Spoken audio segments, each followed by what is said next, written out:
October 27, 1943, 06:30 hours, Hill 174 overlooking the Volturno River, Italy.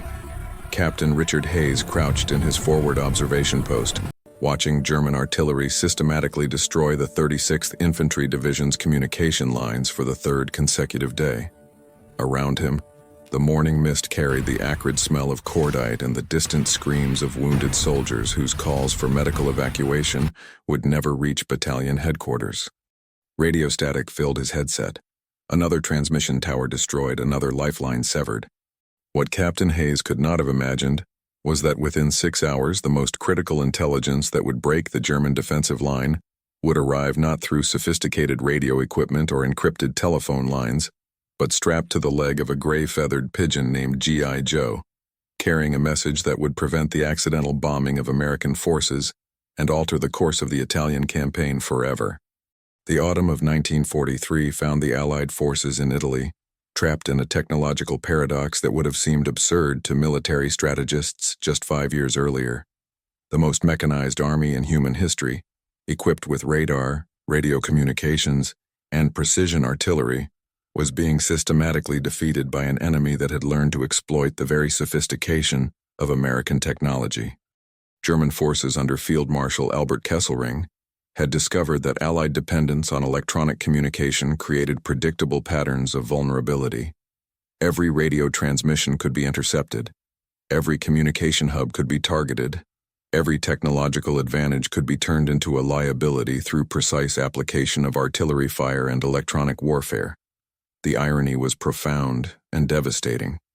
The United States Army had entered World War II with the most advanced communication systems ever deployed in combat. Radio networks connected every level of command from squad leaders to theater commanders. Artillery coordination relied on precise radio-directed fire control. Air support depended on real-time communication between ground forces and aircraft. Yet in the mountainous terrain of central Italy, these technological marvels had become death traps. German observation posts positioned on commanding heights could identify American radio positions within minutes of transmission. Counter-battery fire would follow within 15 minutes, destroying not just the equipment, but the trained operators whose expertise took months to replace. The mathematical precision of this technological warfare was staggering. Intelligence reports from the 36th Infantry Division showed that 73% of forward observation posts were being neutralized within 4 hours of establishing radio contact with headquarters. Artillery effectiveness had dropped to 23% of pre-combat projections because spotters could not maintain communication long enough to direct fire. Most critically, close air support had become impossible in contested areas because the risk of friendly fire increased exponentially when ground forces could not communicate their positions to incoming aircraft. Colonel James Maurice, commanding the 142nd Infantry Regiment, had watched this pattern repeat itself across every major engagement since the Salerno landings 6 weeks earlier. His after-action reports documented a consistent cycle: establish communication, receive counter-battery fire, lose communication, suffer casualties, attempt to re-establish communication, receive more accurate counter-battery fire. The Germans had turned American technological superiority into a predictable vulnerability, using captured American radio equipment to monitor frequencies and sophisticated direction-finding equipment to locate transmission sources with deadly accuracy. What made this situation particularly maddening for American commanders was that they possessed overwhelming superiority in every measurable category of military power. The 36th Infantry Division alone had more artillery pieces than the entire German 14th Panzer Corps defending the Volturno line. American air power could deliver 10 times the ordnance of the remaining Luftwaffe units in Italy.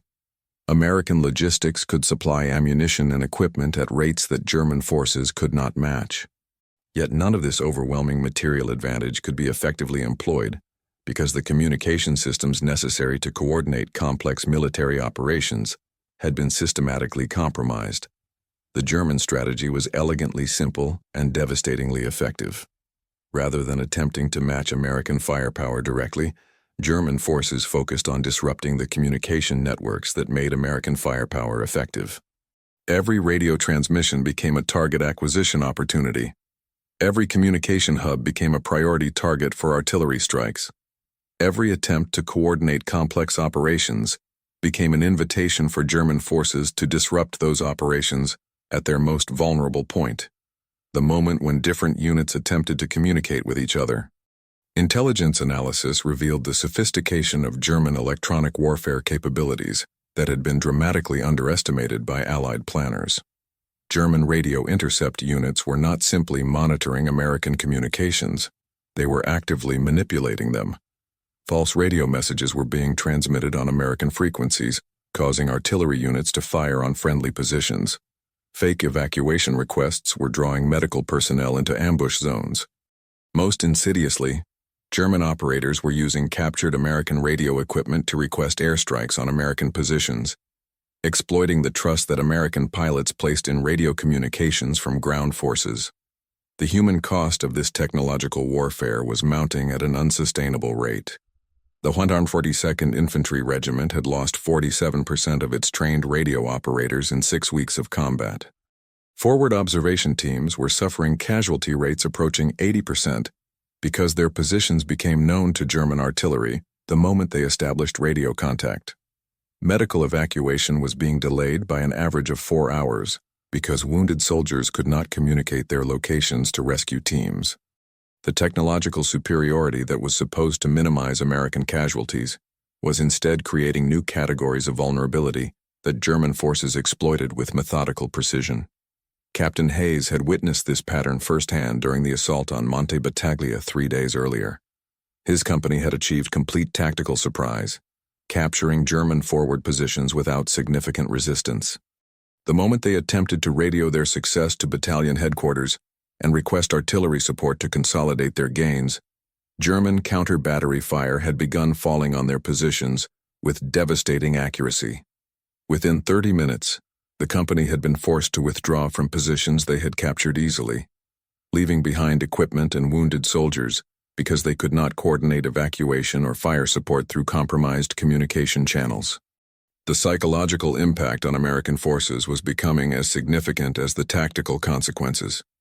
Soldiers were beginning to distrust their own communication equipment, knowing that every radio transmission might bring German artillery fire down on their positions. Officers were reluctant to request air support because they could not be certain that their position reports would reach friendly aircraft rather than German intercept units. The technological confidence that had characterized American military culture was being systematically undermined by an enemy that had learned to turn American strengths into weaknesses.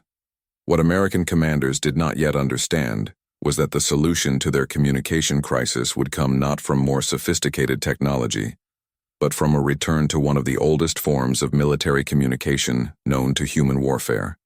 In a supply depot 30 miles behind the front lines, Sergeant Joseph Martinez was conducting the morning inspection of the 56th Signal Pigeon Company, checking the health and readiness of 300 birds that would soon prove more reliable than any radio system the United States Army had ever deployed. The origins of the 56th Signal Pigeon Company traced back to a decision made in the Pentagon 18 months earlier that had seemed almost quaint to modern military planners.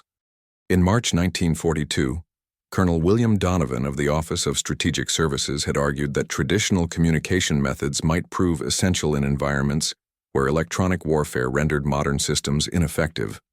His proposal to maintain pigeon communication units had been met with polite skepticism from officers who viewed such methods as relics of World War I, unsuitable for the mechanized warfare of the 1940s.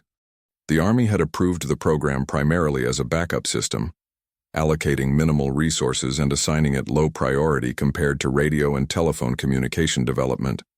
Sergeant Martinez had joined the Pigeon service not from conviction about its military value, but because it offered an escape from the infantry replacement depot, where he had been awaiting assignment to a combat unit.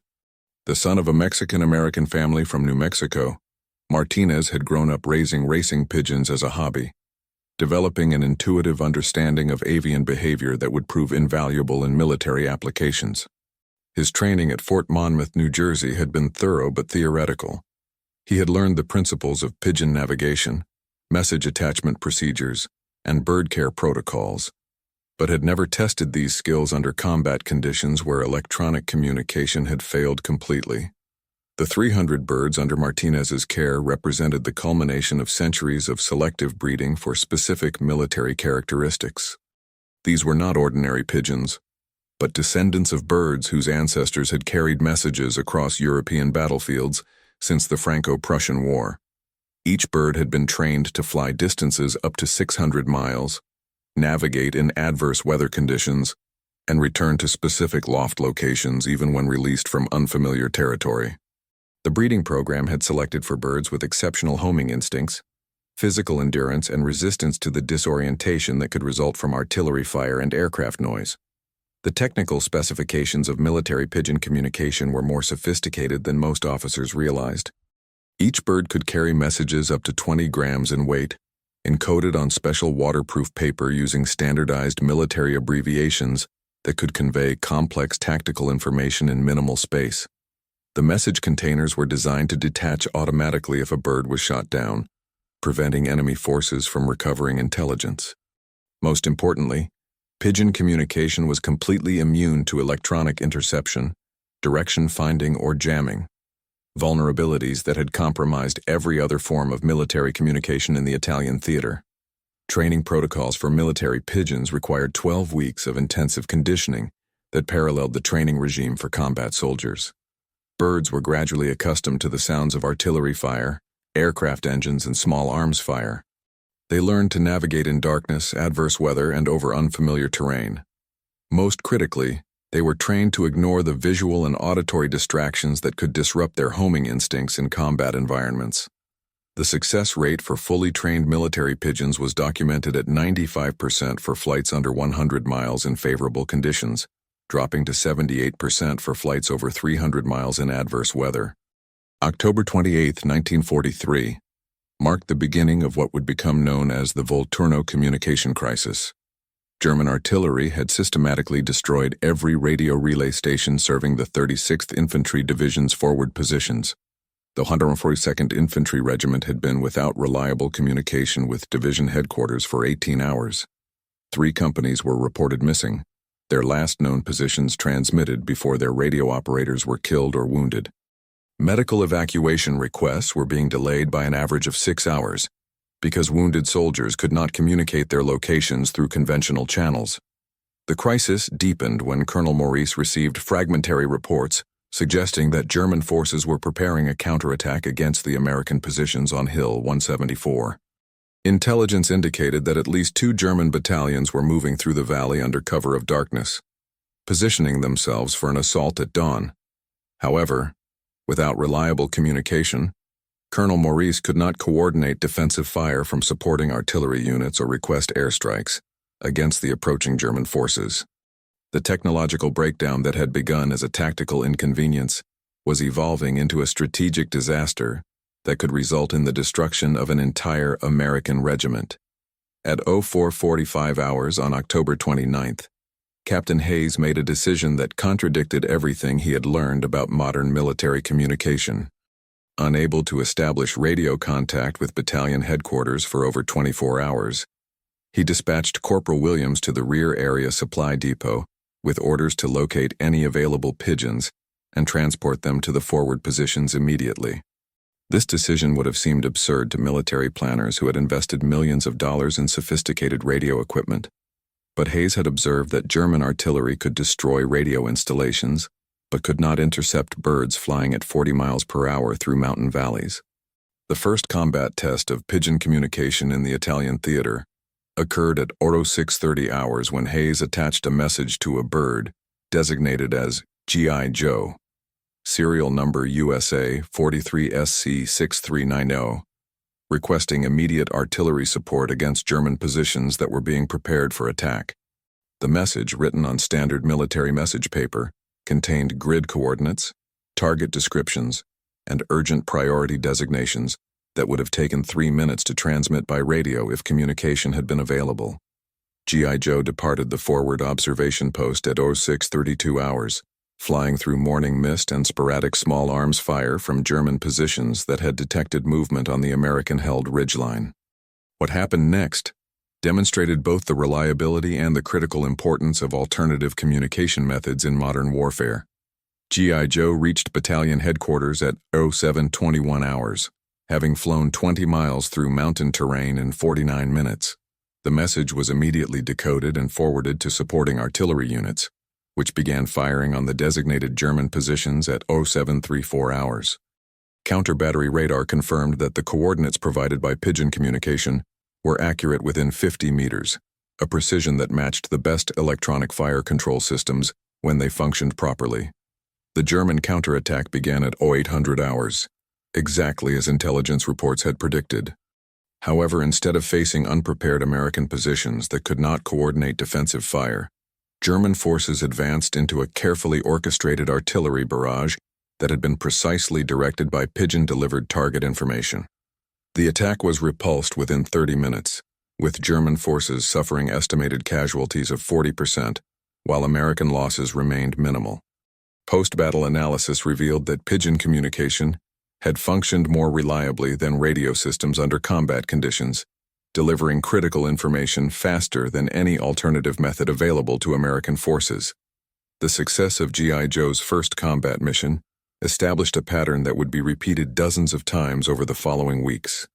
As German electronic warfare continued to disrupt American radio communications, Pigeon-delivered messages became the primary means of coordinating complex military operations.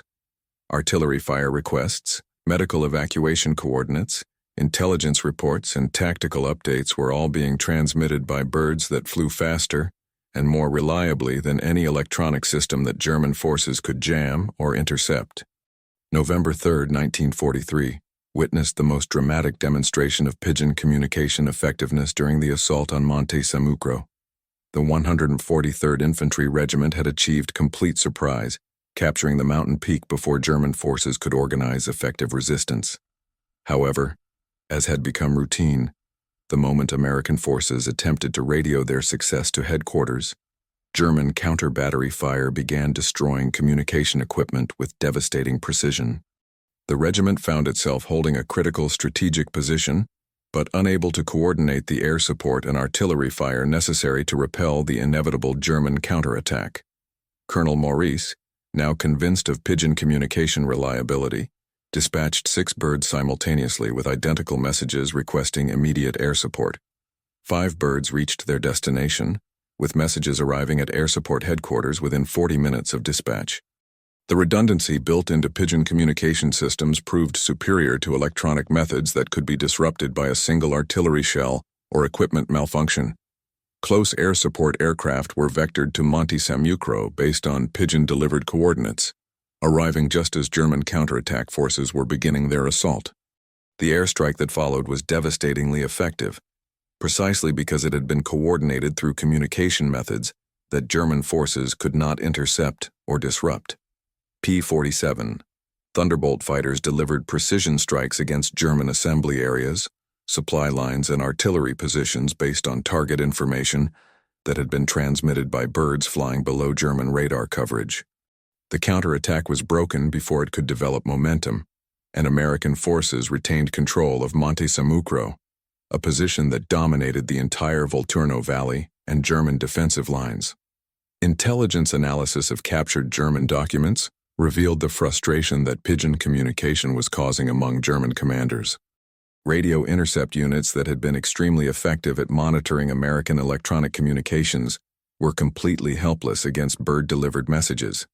German artillery units that had developed precise techniques for targeting American radio positions found themselves unable to locate or disrupt pigeon lofts that could be positioned anywhere within a 20-mile radius of forward positions. Most significantly, German electronic warfare specialists discovered that their sophisticated direction-finding equipment was useless against communication methods that involved no electronic emissions whatsoever. The mathematical impact of Pigeon communication on American military effectiveness was measurable and dramatic. Artillery response times improved from an average of 47 minutes, when radio communication functioned, to 23 minutes using Pigeon-delivered fire requests. Medical evacuation coordination improved from 4.2 hours average delay to 1.8 hours, when wounded soldiers' positions were transmitted by birds. Close air support effectiveness increased by 340%, because pilots received accurate target information that had not been compromised by German electronic warfare. Most critically, American casualty rates in units using pigeon communication dropped by 28% compared to units relying exclusively on electronic systems. The success of pigeon communication created an unexpected reversal in the technological balance of the Italian campaign. German forces that had gained significant advantages by exploiting American dependence on electronic communication suddenly found themselves facing an opponent whose primary communication system was immune to electronic warfare. The sophisticated German radio intercept and jamming equipment that had been so effective against American technology was completely useless against birds flying through mountain valleys. For the first time since the Salerno landings, American forces possessed a communication advantage that German technology could not compromise.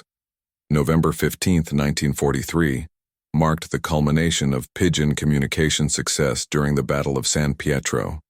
The 36th Infantry Division was preparing for a coordinated assault that would require precise timing between artillery barrages, infantry advances, and air support. Previous attempts at such complex coordination had failed because German electronic warfare disrupted the communication necessary for synchronization. Colonel Maurice decided to coordinate the entire operation using exclusively pigeon communication, establishing a network of bird-carried messages that would enable real-time coordination between units separated by miles of mountainous terrain. The assault began at 0600 hours with artillery barrages directed by pigeon-delivered coordinates that had been updated as recently as 15 minutes before the attack commenced. Infantry units advanced according to schedules coordinated through bird-carried messages that German forces could not intercept or disrupt. Air support arrived precisely on schedule, guided by target information that had been transmitted by pigeons flying at low altitude through valleys where radio signals could not penetrate effectively. The coordination was so precise that American forces achieved objectives ahead of schedule while suffering minimal casualties. German defenders, accustomed to exploiting American communication vulnerabilities, found themselves facing an opponent whose coordination seemed immune to electronic disruption. German artillery that had been extremely effective at targeting American communication centers could not locate or neutralize pigeon lofts that were constantly being relocated.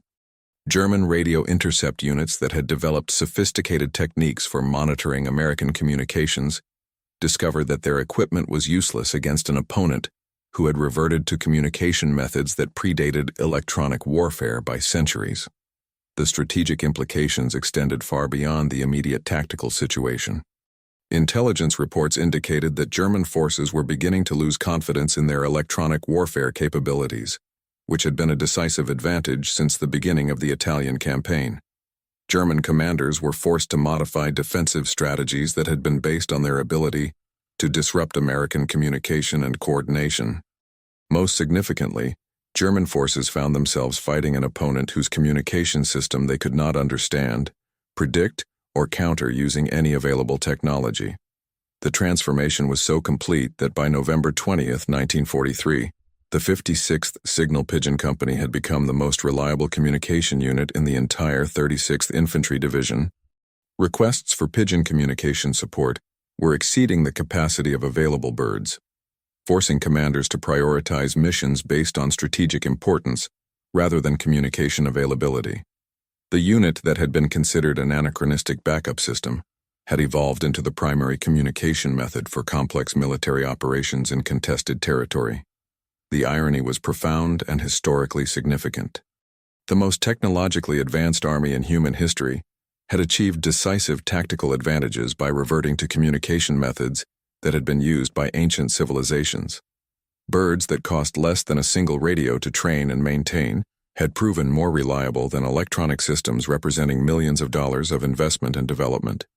The biological navigation systems that had evolved over millions of years had defeated artificial technology that represented the pinnacle of human engineering achievement. The final validation of pigeon communication superiority occurred during the breakthrough at Monte Lungo on December 15, 1943. The 36th Infantry Division achieved complete tactical surprise because German intelligence could not monitor the communication that had coordinated the attack.